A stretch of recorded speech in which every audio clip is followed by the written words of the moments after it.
thank you for the introduction, Paul. That's very kind of you. I'm going to hopefully run you through, might be a bit dry to begin with, but we'll get onto some exciting stuff hopefully later on. But I'm going to talk to you particularly about the Transpennine Route upgrade and the works in respect of overhead line electrification and how we've been fixing that to historic structures and also through listed stations. Sorry, it's really awful, this podium, and then the slides are down here and the microphone's over here, so it's not great setup, but I'll do my best. I'll do that, so that might be better. As I said, so I've worked with Atkins Realis, and I have been head of discharging the consents and getting consent for the works needed to historic structures on the Transpennine Route upgrade. Excuse me. And I've just put some pretty pictures there of some of the works that are happening. One of them is the roof at Huddersfield Station.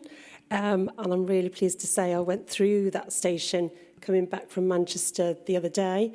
And the lantern, one of the betterments that we were doing as part of the scheme was the lantern, which they've started to do at the Manchester end, which looks fantastic. So I'm really pleased, but that's not what I'm here to talk about. I'm here to talk about the OLE on structures. But there's a lot of people involved in this, and this slide just demonstrates the number of partners and specialists and organisations that are involved in a scheme of this nature. And I think one of the most important things, and something that I was very privileged to be part of, is that Network Rail and the partners, Arup, understood very early on that they needed to have heritage professionals involved. Because they didn't see us as being an issue and a constraint they wanted to deal with later on. They wanted to hear from us, and they wanted us to join the party right from the beginning so we could work with them. And that has been one of the huge success stories of why we've been able to get this scheme through. I think it's a real true nod to how proper collaboration and working together can bring successful outcomes. So I'm going to give, for those of you that don't know the route, a little bit of just a slide quickly on the history of the route and the overview of the project. Then I'll talk a little bit about the legal framework because we need to be cognizant of that. Then we get on to the fun stuff with the optioneering of how we looked through and actually got consent to deliver OLE on some of these structures. And then finally finish with a bit of a best practice overview.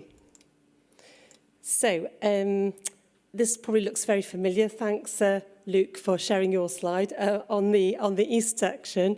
I've been working on the west of Leeds section, and that is that bit in the dotted or dashed blue line. So you've got Manchester, Victoria in the west through to just west of Leeds, hence the name. And the interesting thing about the Transpennine Route is that it's quite eclectic. It wasn't a single invested, single vision route. It was constructed between 1836 and 49. And as you can see, I've listed there several phases of the development of the route. And so it wasn't like Great Western, where you just had Brunel's vision and that went through. You had several engineers who were all applying their approaches to the challenges of getting a rail network across the Transpennines. So it's quite interesting because of that.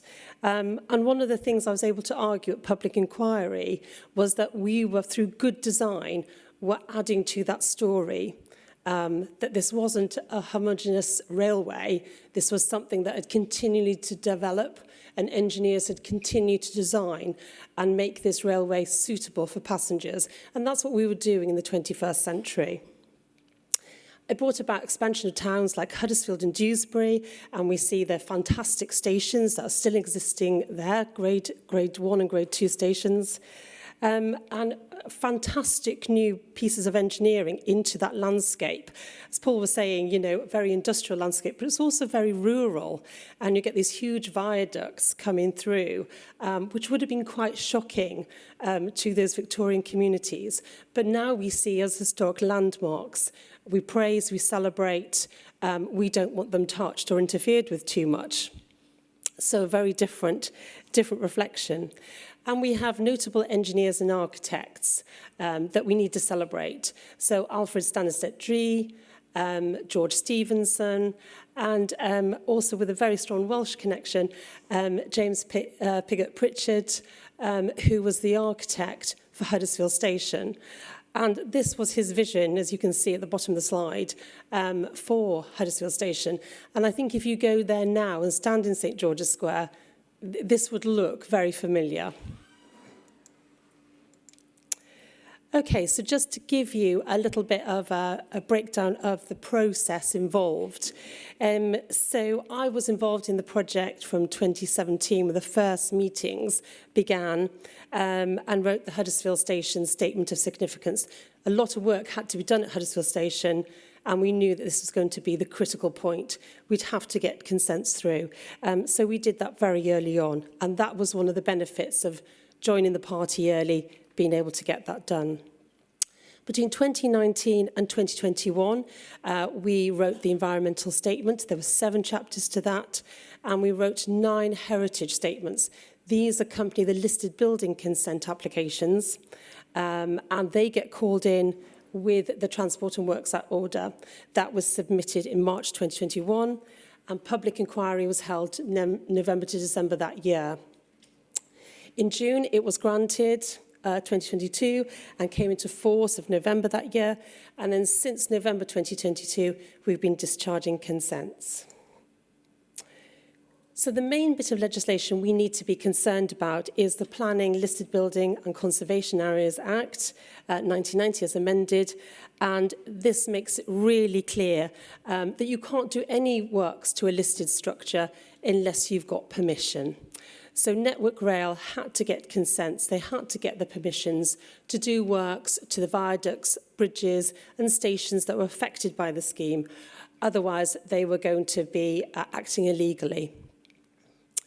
And as part of that process, we had to test the level of harm to those structures from the works that were proposed. And we do that through the National Planning Policy, that's 2012 amended, and also through local plans as well. And we decide the level of harm or substantial harm to a structure, and then how are we going to mitigate that. And we mitigate that by working with designers and engineers and architects. The Transport and Works Act order, 1992, that calls in any listed building consents, applications, and they get immediately called in by the Secretary of State, although the local authority do provide their advice on that. And then, as I said, there was 2 key documents, the Statement of Significance for Huddersfield Station, and also I must give credit to Alan Baxter's, who wrote the route-wide Statement of Significance, which really did underpin our thinking and understanding of the significance of the route and the individual structures. So let's go on to something a little bit more exciting and less dry. So this is some visualizations for Huddersfield Station. I was hoping to have a pointer, which I haven't, so I'll describe. But hopefully in those visualizations, you can see the OLE, the cantilever frames supporting the OLE wires and the vertical drop trees suspended from the roof. This, to me, is a very neat technical solution. The Euston roof at Huddersfield Station is hugely significant. It's one of the reasons why Huddersfield Station is Grade 1 listed. It's the largest train shed still in existence, if not the only one, at 77 feet and 6 inches wide. And that sense of space, that monumentality of that structure, as I said, we wanted to bring improvements and some betterment to that structure as part of the scheme. And to do that, we didn't need OLE interfering and cluttering that space. And so we worked to have this really, really neat solution. Also, it meant we didn't have to do anything on the platforms or within the track. So again, allowing us to have that breathing space for the monumentality of that structure and people to appreciate it in its refurbished state. At Deesbury Station, which is Grade 2 listed, we had to take another design approach. So here we've got 7 OLE structures going through the station. One of the key issues here was being sympathetic to the footbridge, which is in the centre of the slide. This is a contributing factor to its listing. At first, we couldn't design it in a way we could get the OLE under, and there was consideration of having to dismantle and remove that footbridge, or even could we consider jacking it. But the engineers managed to get a design in place, but it meant that we had to have 2 structures, OLE structures, either side of the footbridge.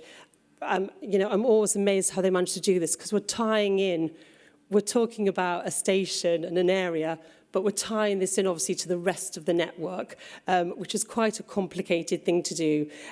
So, you know, the 12-metre distance, trying to compensate and allow for that and manage what we needed at the station was very well thought through and was quite a challenge.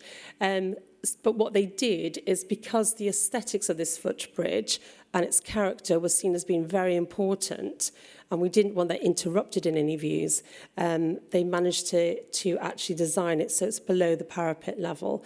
So a huge design achievement. And it also meant that we weren't designing anything on platforms either. We could just go through the station on the track. So that's looking at stations. If we move to actually fixing to historic viaducts and bridges, we came up with a sort of best principles, if you like, with the engineering team. And I'll just talk you through those. So the top one is about, and this is to do, these are portal type structures I've got here.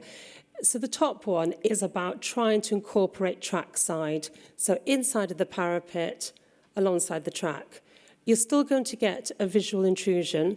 You're still going to get a structure which has suddenly got something attached to it, but you're having less physical intervention. And because it's within the structure, it's more incorporated within it. So it's less visually sort of interfering, if you like.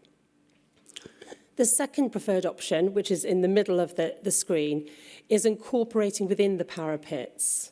So again, we're trying to make it part of the structure, and there will be some physical intervention there, a removal of historic fabric. But again, it's kind of trying to work within the structure. And finally, the least preferred option is when we're going outside of the parapet, so when we're fixed into the external face of these structures. Because quite often, these large engineering feats have decorative elements to them. They'll have string courses, they'll have certain forms or characters within the masonry, and that can be interrupted when we're sort of trying to fix on the external side. We can do it, and we have got consent to do it, but it's our least preferred option. Okay, so let's have a look at some examples of what we've been doing. So this is Mirfield Vioaduct, 1836, Grade 2 listed. Aesthetically and in terms of its setting and location, the most important element is where it goes over the river. We have a weir there, we have a walkway, it's very popular with dog walkers. And what we wanted to avoid was having OLE portals over the river, on any of the piers over the river. Again, huge respect to the engineers for tying this into the rest of what's needed in the network, and being able to work with those considerations. And so what we've managed to do, and what will go forward and what we've got consent for, is the OLE portals will not go over the river, the spans over the river. They will go either side, so we keep that aesthetically pleasing view and that setting of the listed viaduct. With Wheatleys Vioaduct, again, there wasn't, on this one, there wasn't enough room trackside within the parapet. But we came up with a solution that we could accommodate the OLE portal, the portal foundations. along the structure if we removed some of the parapet fabric. So that meant removing some of the historic material. It will do, sorry, because we've not done it yet, but we've got consent to remove some of the historic material, put forward the OLE pads and foundations, and then that parapet, the material will go back, but it'll be slightly reduced. It'll be a smaller parapet. So where those portals are within the viaduct, the parapet will be slightly thinner in those sections. But what that means is the face of the structure, to anybody walking or looking at that structure, there's no change. They will not see any change other than we will have OLE portals on it. So that was another very neat solution. This is the listed building consent drawing that went in for the application for Huddersfield Viaduct. Huge viaduct, 47 spans, you know, a monumental piece of engineering coming out of Huddersfield Station. Although the viaduct had been expanded in the 1880s, there still wasn't enough room trackside to accommodate it. So we had to go with our third option, our least preferred option, of actually fixing to the external face. We went through 2 rounds of listed building consent. That's because the design changed, not because the conservation officer wasn't on board, but we had to do a lot of convincing. And how we convinced the conservation officer that we could do this is that we worked with the structure. We worked with the design of the structure, the flow, the rhythm of it, its form, in order to incorporate that OLE as sympathetically as we possibly could. So I'm sorry I haven't got a pointer to point things out, but hopefully you'll be able to see. So we've got things like portals which are aligned with the piers. So we're working with that verticality. We also had to include anchor portals, so quite an intrusive piece of kit. And that's towards the end of the drawing. You can just sort of see that towards, it'll be your right-hand side. And what we did there was obviously incorporate them in line with the piers, but where we've got the anchor portal ties coming, that they would also align with piers as well. They wouldn't sit at odd angles, they would be symmetrical, they wouldn't sit above arches. Again, sort of working with the verticality of the structure. And that's something that we've got consent for and will be happening in the near future. So just to summarise some best sort of practice considerations, as I've been saying, inside the parapet of a bridge or viaduct is the least intrusive approach and incorporates the OLE a lot easier. Incorporating within the structure, within the parapet, is the sort of next solution. Outside of the parapet, we can get consent for, but we're trying to avoid that if we can. But we can mitigate by working with the structure, as I say, and also avoiding any decorative elements and features on that external face. And through stations, you really need to consider what's important about that station. One of the most important things we did for Huddersfield Station, with that statement of significance, writing it for Network Rail, was about where is the possibility of change. It wasn't a document that was about constraining what the engineers can do. It was a document more about where can we incorporate change, what isn't contributing significance, what isn't valuable, what can we take away very easily. Because what you find is Huddersfield Station was listed in 1952. It just says it's listed and a little description, a paragraph. A signal gantry that's gone up in 1970, whatever, is not contributing to the significance of the station. We can dismiss that straight away, and that's what the document did. What was important was the Euston roof. And by being able to better that, we were able to incorporate the OLE within the scheme that was improving that.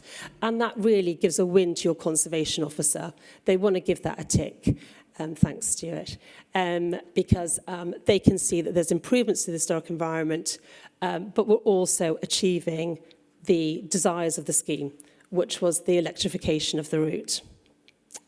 And I just want to finally end with some lovely slides of some banners that have gone up in stations and hoardings about the history of the route, about the work we've been doing, about the work that the architects, designers and engineers have been doing. And I think somebody said it earlier on, that we don't shout, maybe John actually, we don't shout about the good news items, the good work that we're doing. And we've had such a huge response from the public and from Network Rail, senior staff, saying this is wonderful that you've done this, and we're celebrating what we're doing. And it's important as professionals that we celebrate what we do and celebrate the collaboration of specialists that are involved in these projects and achieving these outcomes. And I do think that's something that we perhaps need to be better at. And that's why it's been lovely for me to come here today and speak to you, because I know that I'm probably not your normal person to have at this type of conference. But it's been very welcoming, and I've learnt a lot over my day speaking to people. And I do think that's something we should be doing more of. So thank you for listening.